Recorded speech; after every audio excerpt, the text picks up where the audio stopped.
بسم اللہ الرحمن الرحیم۔ السلام علیکم، کیا حال ہیں آپ لوگوں کے؟ امید ہے بالکل ٹھیک ٹھاک ہوں گے، خیریت سے ہوں گے۔ میں بھی بالکل ٹھیک ٹھاک ہوں۔ سب سے پہلے تو آپ سب لوگوں کو مبارکباد کہ آپ لوگ جو ہے ماشاءاللہ سے دوسری کلاس میں آ گئے ہیں، سیکنڈری لیول پر آ گئے ہیں، نئی کلاس میں آ گئے ہیں، اور ماشاءاللہ سے آپ لوگوں نے اپنا ایک لیول جو ہے وہ کامیابی سے پورا کر لیا ہے۔ اور میری دعا ہے کہ اللہ تعالیٰ آپ لوگوں کو ایسی بہت ساری کامیابیاں عطا فرمائیں۔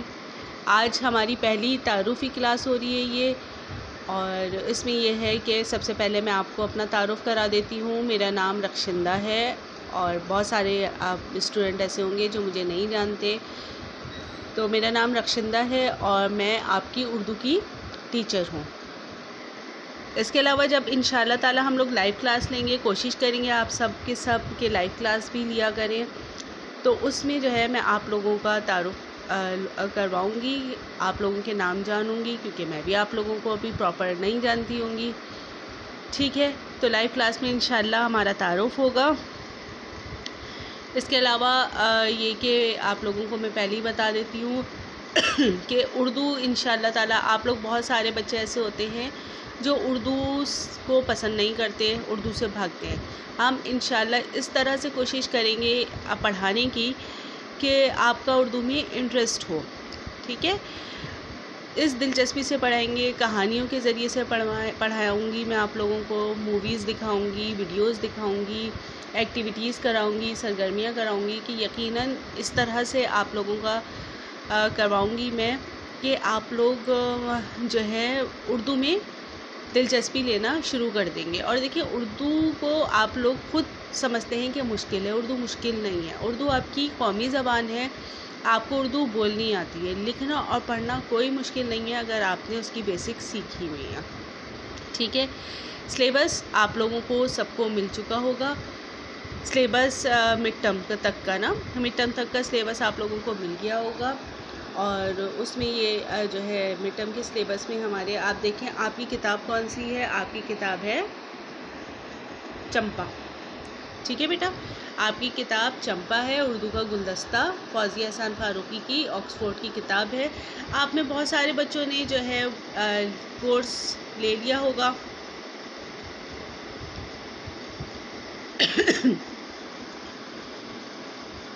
اور جن بچوں نے ابھی تک بکس اور کتابیں نہیں لی، ظاہر سی بات ہے، پرابلم ہمیں بھی پتہ ہے، آپ لوگ لاک ڈاؤن لگ چکا ہے، تو آپ میں سے بہت سارے بچوں نے ابھی کورس نہیں لیا ہوگا، تو دیکھیں آپ کی کتاب ہے چمپا، اردو کا گلدستہ، فوزیہ احسان فاروقی کی ہے، آکسفورڈ کی کتاب ہے، اور اسکول سے آپ لوگوں کو ایڈمن سے سلیبس مل گیا ہوگا۔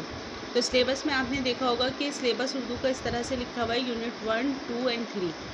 اگر آپ اپنی بک کو کھولیں گے، اپنی درسی کتاب کو، تو آپ اس کی فہرست میں دیکھیں گے یونٹ 1، 2 اور 3 ہے۔ پہلے تو حمد اور نعت ہے، پھر اس کے بعد یونٹ 1، 2 اور 3 ہے۔ ٹھیک ہے، تو اب پہلے جو ہے میں نعت پڑھاؤں گی آپ لوگوں کو، اس کے بعد یونٹ 1، پھر یونٹ 2 اور یونٹ 3 پڑھاؤں گی۔ یونٹ 1، 2 اور 3 میں سلیکٹڈ نظمیں اور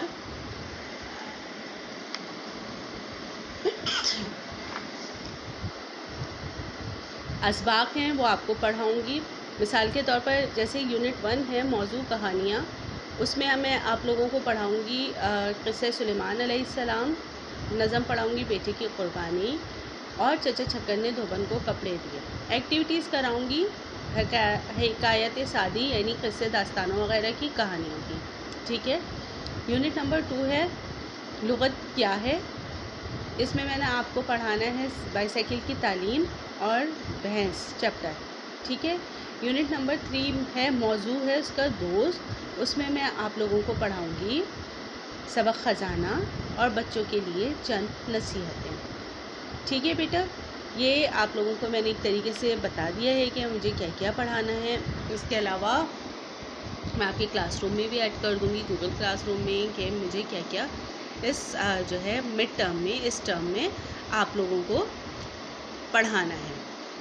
ٹھیک ہے، اچھا، اب ہاں ایک اور بات میں امپورٹنٹ آپ کو بتا دوں کہ دیکھیں ہماری پہلی ظاہر سی باتیں کلاس ہے، تو تمام ہدایات میں آپ لوگوں کو ایک ساتھ دینا چاہتی ہوں، اور وہ یہ کہ آپ لوگوں کے پاس جس نے بھی کورس کتابیں کاپیاں خرید لی ہیں، آپ جب بھی کلاس لینے کے لیے بیٹھیں گے تو آپ کے پاس آپ کی درسی کتاب، آپ کی اسکول کی نوٹ بک اور فل اسٹیشنری باکس ہونا چاہیے، اس لیے کہ جب کام کرواؤں میں یا ایکسپلینیشن دوں تو ایسا نہ ہو آپ ادھر ادھر بھاگ رہے ہو، میری کتاب نہیں ہے تو میری کاپی نہیں ہے تو میرا پین نہیں ہے. تو یہ ساری چیزیں آپ لوگوں نے اپنے ساتھ رکھ کر بیٹھنی ہیں، ٹھیک ہے، تاکہ کلاس میں کوئی ڈسٹربنس نہ ہو. دوسرا، آپ لوگوں نے پین استعمال کرنا شروع کیا ہے. آپ لوگ پین یوز کر رہے ہیں کالا اور نیلا. بہت آسان اس کا یوز ہے. بلیک سے آپ لوگوں نے سوالات لکھنے ہوتے ہیں اور بلو سے آپ نے آنسرز لکھنے ہوتے ہیں، ٹھیک ہے. اسی طریقے سے ہیڈنگس آپ نے ساری بلیک سے ڈالنی ہوتی ہیں.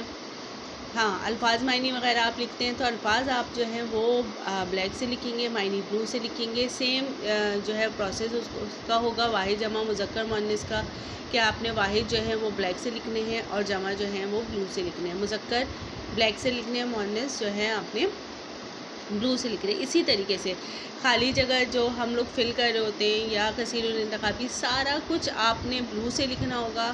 آنسر آپ نے اس کے بلیک سے ڈال دینے ہوں گے، ٹھیک ہے.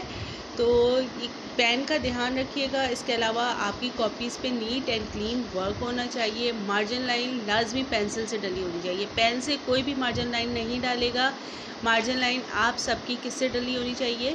پینسل سے ڈلی ہونی چاہیے. ہیڈنگ پراپر ہونی چاہیے. اس کے علاوہ ٹائٹل پیج، چیپٹر شروع کرواؤں گی. ٹائٹل پیج آپ لوگوں نے، اب جیسے حمد کا چیپٹر ہمارا سب سے پہلے ہوگا نظم حمد، تو نظم حمد میں آپ لوگوں کو سب سے پہلے کراؤں گی. تو نظم حمد کا آپ کا ٹائٹل پیج بہت پراپر آپ کی نوٹ بک میں بنا ہونا چاہیے، ٹھیک ہے بیٹا. تو یہ ضروری ہدایت تھی جو ضروری تھی کہ میں آپ لوگوں کو بتا دوں. اب ہمارا جن کے پاس درسی بک ہے وہ درسی بک کھول لیں، جن کے پاس نہیں ہے وہ یہ سلائیڈ دیکھ لیں. ہمارا پہلا جو ہے چیپٹر ہوگا حمد کا. حمد سب سے پہلے میں آپ لوگوں کو بتاتی ہوں کہ حمد کیا ہوتی ہے.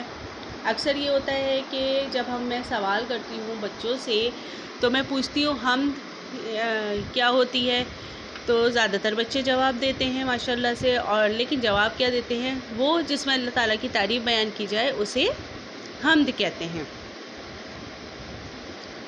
اب میرا دوسرا سوال پھر یہ ہوتا ہے وہ کس میں اللہ تعالیٰ کی تعریف بیان کی جائے، تو پھر زیادہ تر بچے کیا ہوتے ہیں؟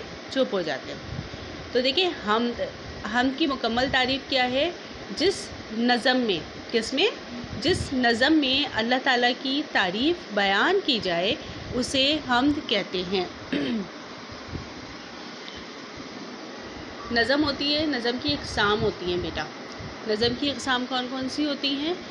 مثال کے طور پہ حمد نظم کی قسم ہے، نعت نظم کی قسم ہے، غزل ہے، مسدس ہے، منقبت ہے. یہ سب کیا ہیں؟ نظم کی اقسام ہیں. انہی اقسام میں سے ایک اقسام ہوتی ہے حمد. حمد نظم کی وہ قسم ہے جس میں اللہ تعالیٰ کی تعریف، اللہ تعالیٰ کی توصیف، اللہ تعالیٰ کی شان بیان کی جاتی ہے. آپ کی نصاب میں شامل جو نظم ہے حمد، اس کے شاعر ہیں راشد الخیری، ٹھیک ہے. اور اس نظم میں شاعر نے، راشد الخیری نے بہت ہی آسان الفاظ استعمال کیے ہیں اور آسان الفاظوں میں، سہل الفاظوں میں بہت ہی خوبصورت انداز سے اللہ تعالیٰ کی مدح و ثنا، اللہ تعالیٰ کی تعریف و توصیف بیان کی ہے، ٹھیک ہے. آپ لوگوں نے توجہ سے ایک ایک شعر کی تشریح سننی ہے. مشکل الفاظ کے معنی میں سب آپ کو ساتھ ساتھ بتاتی جاؤں گی، ٹھیک ہے. آپ لوگوں نے توجہ سے سننا ہے. حمد جناب باری اللہ کے حضور، جناب باری مطلب اللہ کے حضور، رکھو زباں پہ جاری. ہمیں چاہیے، شاعر کہہ رہے ہیں کہ ہمیں چاہیے کہ ہم ہر وقت اللہ تعالیٰ کا شکر ادا کریں، اللہ تعالیٰ کی حمد بیان کریں، اللہ تعالیٰ کی تعریف و توصیف بیان کریں. کیوں؟ اس لیے کہ اللہ تعالیٰ نے ہمیں اتنی ساری نعمتیں عطا کی ہیں. ان نعمتوں کے شکرانے کے طور پر ہمیں ہر وقت اللہ تعالیٰ کا ذکر کرنا چاہیے، ٹھیک ہے. حمد جناب باری، رکھو زباں پہ جاری. اچھا بیٹا، ایک اور بات یہ ہے کہ انشاءاللہ تعالیٰ جب آپ لائیو کلاس لیتے ہیں تو میں آپ لوگوں کو ریڈنگ ضرور کراتی ہوں، بلند خوانی. تاکہ آپ لوگوں کی ریڈنگ وغیرہ اچھی ہو. ٹھیک ہے، تو لائیو کلاس میں آپ کی بلند خوانی بھی ضرور ہوگی. باقی ہے بس وہی رب، فانی ہے ما سوا سب. یعنی کہ اس دنیا کی فانی مطلب کیا ہوتا ہے؟ ختم ہو جانے والی. اس دنیا کی ہر چیز ختم ہو جانے والی ہے. ایک دن ہر چیز ختم ہو جائے گی. صرف اور صرف ایک ہی ذات ہے اور وہ ہے اللہ تعالیٰ کی ذات. صرف وہ ذات جو ہے وہ باقی رہے گی. کافی ہے وہ اکیلا، باقی ہے سب جھمیلا. جھمیلا مطلب کیا ہوتا ہے؟ بکھیڑا. یعنی کہ کہہ رہے ہیں کہ ہمیں جو ہے ہماری ذات کے لیے صرف اور صرف اللہ تعالیٰ کافی ہے. باقی سب ایک جھمیلا ہے، ایک بکھیڑا ہے. ایک نہ ایک دن جتنے بھی لوگ ہمارے ساتھ ہیں وہ ہمیں چھوڑ کر چلے جائیں گے، لیکن صرف ایک وہ واحد ذات ہوگی اللہ تعالیٰ کی جو ہمارے ساتھ ہمیشہ سے ہے اور ہمیشہ رہے گی. ٹھیک ہے، وہ خالق جہاں ہیں، وہ رازق جہاں ہیں. وہ خالق ہے، خالق مطلب بنانے والا. اس جہان کا خالق کون ہے؟ صرف اور صرف اللہ تعالیٰ. وہ رازق جہاں ہیں، وہ رزق دینے والا ہے. اس جہان کا رازق بھی کون ہے؟ صرف اور صرف اللہ تعالیٰ. حاکم ہے بحر و بر کا، مالک ہے خشک و تر کا. بحر و بر پانی اور خشکی، یعنی کہ پانی اور خشکی کا حاکم یعنی کہ حکومت کرنے والا بھی کون ہے؟ اللہ تعالیٰ ہے. ٹھیک ہے، بحر مطلب کیا ہے؟ پانی، سمندر وغیرہ. ٹھیک ہے، تر کا مطلب ہوتا ہے گیلا، بر کا مطلب ہے خشکی اور زمین. ساتھ ساتھ مشکل الفاظ کے معنی آپ کو بتاتی جا رہی ہوں کہ ان پہ حکومت بھی اللہ تعالیٰ کرتا ہے اور ان کا مالک بھی کون ہے؟ اللہ تعالیٰ ہے. فرش زمین اسی کا، عرش بری اسی کا. یہ فرش بھی اسی کا ہے، زمین کا فرش، یعنی کہ زمین کو فرش سے نسبت دے رہے ہیں کہ جو زمین ہے یہ بھی اللہ تعالیٰ کی ہے. وہ جو عرش ہے، عرش مطلب آسمان، آسمان جو ہے وہ بھی اللہ تعالیٰ کا ہے. ازماہ تابہ ماہی ہے اس کی بادشاہی. ازماہ مطلب چاند سے، تابہ ماہی مطلب مچھلی تک. تابہ ماہی بیٹا انہوں نے ملا کے لکھا ہے، ملا کے نہیں لکھا جاتا ہے. تابہ الگ لکھا جاتا ہے اور ماہی الگ لکھا جاتا ہے. ٹھیک ہے، ازماہ تابہ ماہی مچھلی تک، چاند سے لے کر مچھلی تک، سمندروں کی تہہ میں جو موجود مچھلیاں ہوتی ہیں، ہے اس کی بادشاہی. صرف اور صرف بادشاہ کون ہے؟ اللہ تعالیٰ ہے. اللہ تعالیٰ ہی کی بادشاہی ہے.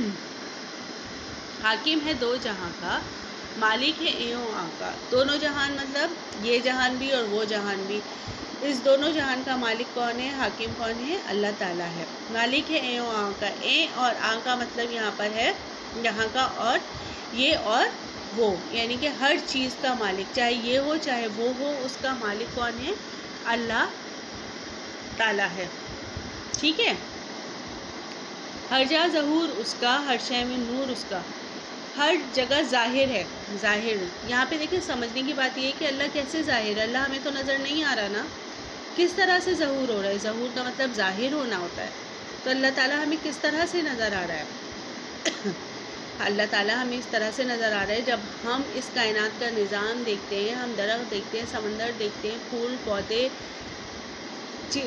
ہر چیز دیکھتے ہیں، پہاڑ دیکھتے ہیں. ایک نظام کے تحت جو ہے وہ پوری دنیا چل رہی ہے. جب ہم یہ سب دیکھتے ہیں کہ کوئی نہ کوئی ہے جس نے اس انتظام کو سنبھالا، یعنی کہ کائنات کے ذرے ذرے سے اللہ تعالیٰ کا ظہور ہو رہا ہوتا ہے، اللہ تعالیٰ ظاہر ہو رہا ہوتا ہے، اور ہر چیز سے اللہ کا نور ظاہر ہو رہا ہوتا ہے کہ ہاں کوئی نہ کوئی ہستی تو ہے جو اس پوری کائنات کو چلا رہی ہے.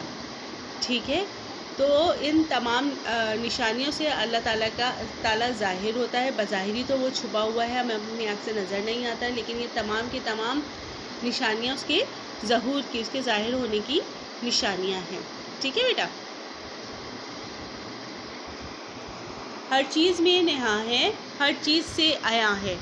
نہا مطلب چھپا ہوا، عیاں مطلب ظاہر، یعنی کہ ہر چیز میں نہا ہے، ہر چیز میں چھپا ہوا ہے اور ہر چیز سے ظاہر بھی ہو رہا ہے. اگر ہم یہ دیکھتے ہیں کہ دن اپنے وقت پر آتا ہے، رات اپنے وقت پر آتی ہے، شام اپنے وقت پر ہوتی ہے، صبح اپنے وقت پر ہوتی ہے، اور صدیوں سے یہ نظام چلتا چلا آ رہا ہے، اس میں کوئی رد و بدل نہیں ہوتی ہے، تو پھر ہماری عقل یہ بتاتی ہے کہ ہاں کوئی نہ کوئی ہے جو اس انتظام کو سنبھالے ہوئے ہے، کوئی نہ کوئی ہے جو ان کو